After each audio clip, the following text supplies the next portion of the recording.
Hello, beautiful bag and frag lovers. Welcome back to my channel. It's been a hot minute. I apologize for the long pause. I've been doing so much work. This pandemic is causing an overflow of so many different kinds of activities that have to be done. But you know what, guys? I am so grateful because I have a job and my life has not been otherwise disrupted here in a small rural area in Japan. So I'm lucky. And I'm grateful, and I know some of you are suffering a lot more than I am, so hang in there. So today I'm going to dedicate a video to a fragrance that I've been really intrigued with, and it's this little guy here. Based on the few Andy Tower fragrances I've tried, I can tell you I am in love with this Swiss perfumer. I adore his bestseller, L'air du désert marocain. I absolutely gush over Orange Star, one of the few citrus fragrances I know that can both project and last. And Lone Star Memories, oh my God, I know it's not the most practical fragrance, but that tar vibe in the fragrance reminds me so much of slathering ski wax onto my cross-country skis, trekking out into the forest and back, and then warming my toes in front of the lodge fireplace. And yes, I also like his incense fragrances.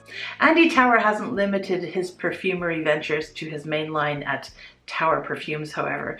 He's also the nose behind Towerville, a collection of fragrances that are a wee bit pricier, if I'm not mistaken.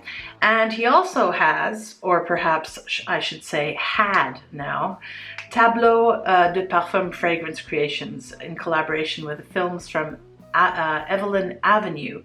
And I'm going to talk about one of these today.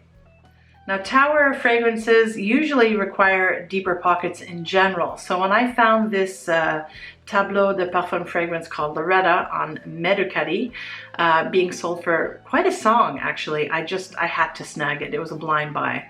And this particular perfume is the result of the collaboration between Tower and film producer-director Brian Pera of the Women's Picture series from Evelyn Avenue Productions. The Women's Picture series consisted of 3 films, each with a female lead, and Tower perfumes were inspired by those characters. Now, sadly, although the Facebook page for Evelyn Avenue still exists, their website seems to have pixelated out of cyberspace. This is a shame, as it's the main place where people could both buy or see the films and purchase the perfumes. I don't think you can get this retail anymore, but you might be able to find it on the pre-loved market, as I did. In fact, I think you can. I'll link to some stuff below. So Loretta is the second cinematic portrait in Pera's episodic collection of female-driven stories. The first perfume was Ingrid, and the third was Miriam. And I'd very much like to see those other films now, as well as sniff the respective perfumes named after the lead characters, because I really did rather enjoy the short film Loretta. The CD version of the short film came with the perfume in this box, as did a tissue paper thin poster of the perfume, which I rather like, so I framed it and I put it on my wall.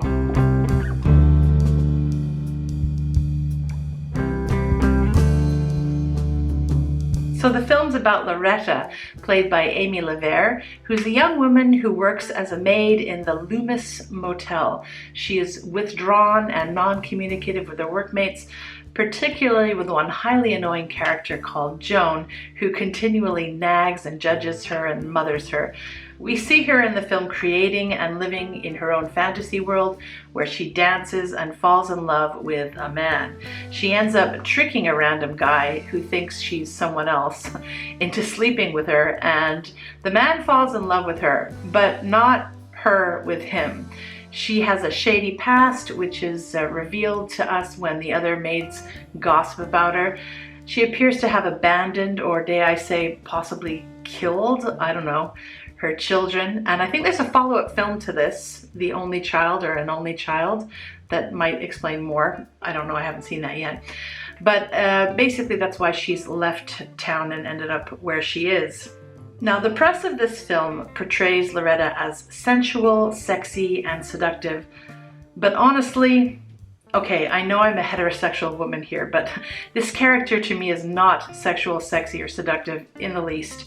She's definitely attractive, but past that, all I get in this character is a pretty vapid, undisciplined, manipulative child deserter. Nothing sexy there in my opinion, unfortunately. Interesting, yes, but not seductive. I'll link below to where you can read a little more about the film and the collaboration in general. Now, as for the actual fragrance, Loretta is classified as a floral oriental. It was launched in 2012 and is only available in this 50 ml format, and it's the eau de parfum, and here are the notes.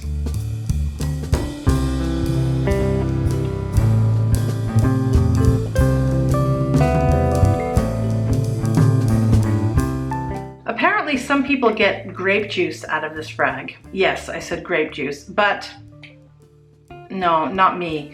The thing that dominates right away throughout this fragrance, throughout the whole life of it, for me, is good old-fashioned tuberose. And I'm talking fracas, queen of the tuberose here. She's just imposed her presence front and center of this concoction. And for that reason, I find it's a little dated and traditional, but not in a bad way, because fracas is still like such a classic, such an infamous scent that I think anybody, well, not anybody, but a great deal of women today can pull off. So yes, white flowers, dominated by tuberose with some jasmine and orange blossom in the background. And there is some dark, sweet fruit there. It's more plummy to me, and it's slathered with this velvety rose, but it's not dominant, to me anyway. The signature Andy Tower part of this is the rich and sensuous base, I think. You've got leathery patchouli, syrupy roots and woods. It's not for the faint of heart. This is all good, but when you spray it on skin, okay, I'm gonna do that now. When you spray it on skin, things go a little sideways. What the hell? Okay, so probably the best way to explain the weirdness of this scent is to give you some sort of scenario. So here I go. I'm in an old, possibly sick building. I walk into a vacant studio apartment and there are indolic white flowers strewn across the floor. The air is wet and heavy, and you can see that there's some sort of rot in the wooden baseboards of the room, peeking out behind the floorboard of white petal mayhem. And it appears that the sprinkler's gone off some time ago and the sun's been bashing through the closed windows to warm up the room. So the flowers have dried a bit. But right away, I know that it wasn't water that had come out of the sprinkler system. No, it wasn't water. It was gasoline. Yes, gasoline.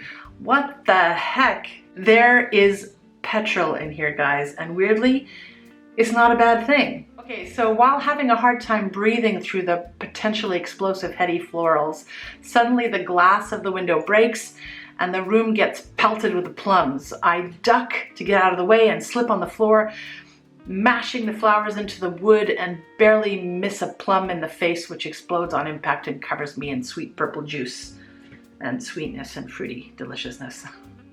Yeah, so this is what I'm smelling. It's a bizarre dream where nothing's expected or makes sense or has any discernible purpose. And it's like I'm in that movie Inception with this scent. Now there's an analogy for that petrol vibe. Hold on. Okay, so do any of you remember this little guy here? This is, Bulgari Black. Oh yeah, so this is a vat of vanilla exploding into the Goodyear blimp. It's basically, it's rubber and vanilla. And rubber, you would think it's such a weird thing, but it's not. It works. And this is definitely unisex. I think good old Loretta here is more feminine, but these days it doesn't matter, as you know. You can wear it if you're a guy, if that's your kind of thing. Yes. So yes, the crux of it is that this is no boring olfactory journey, my friends. Obviously, there's no gasoline in here, but I'm wrapping my head around what could possibly give me the feeling of petrol. And I've come to the conclusion that it might be the bitter green notes that have been caramelized by the resin. Whew, it's pretty fascinating. I want to share with you this video clip of an interview with Mr. Tower himself, which I'll share in its entirety with you via a link in the description box as well. I made the character's name is Loretta. So, and this woman is, well, it's a very sensual young woman working in a motel as a cleaning lady, and she's building her dream world, okay, where she's dancing, where she's meeting a young man, and where they have some sex and stuff. So it's really a very inspiring story. And this is the fragrance Vila. You want to? So it is actually built around a large bouquet of white flowers. So you have tuberose in it, jasmine, orange blossom. There's some ripe fruits. Okay, there's a sweetness, but then there's this hidden, mysterious, dark thing that happens in this woman, because this woman has, her daydreams are a little bit dark and twisted. Well, after watching the film and seeing Tower's interview and reading some press about both, I can tell you that I'm in some disagreement about both the description of Loretta and the fact that the scent is named after her. But there are a couple of important points or important things that I do agree with. First is both the vintage vibe of both the film and the frag. Women's picture stories were inspired by the women's films of the 30s, 40s, and 50s, and Loretta the perfume is definitely not contemporary either. And second is the complexity of both the character Loretta and the perfume. Although I can't say I particularly love either, I cannot say they're both uninteresting or easy to understand. So there's a congruence between the character and the perfume on these two counts. However, once again, just as I don't think the character in this film is sexy, neither can I say this fragrance is seductive. No, I don't get that. Skanky, okay, maybe skanky, a tacky, trampy sort of sex appeal. Maybe I can get on board with that. And the flowers in here do appear to be peppered with something hot in the culinary sense. Oh, Loretta, you spicy wren. I'm starting to understand that you do have a somewhat devious side here. You're a cunning fox, but you're trying hard to be grown up and feminine, and tragically, you keep slipping on that musty, oily, plum-infused gasoline slick on top of those flowers. You're gonna wake up with yet another headache next to a stranger in bed. Loretta, both the perfume and the character, is not easy to wear and isn't necessarily here to please the wearer either, I think. This scent is definitely not for those looking to smell discreet or to please anyone. This thing is big, strong, long-lasting, and it has good projection. This is indeed one of the reasons I really am an Andy Tower fan, even though this scent is something I would hesitate to wear out in public, unless I'm in a Halloween costume dressed up as Mrs. Adams. I do think that this is an example of olfactory art, and I will continue to spritz it on myself at home when I'm in the mood for moodiness. Well done, Andy. Okay, that is it for today, fellow fume heads. I have found a couple of places where you can purchase this, so I'll link them below. Not sure if the links work by the time you get to them, but you never know. And I'll share in the comment section some links to find out more about this collaboration. And do let me know, have you sniffed out Loretta or perhaps Ingrid or Miriam? Please tell me what you think in the post. Okay, bag and frag hag, signing out, my darlings. Mwah.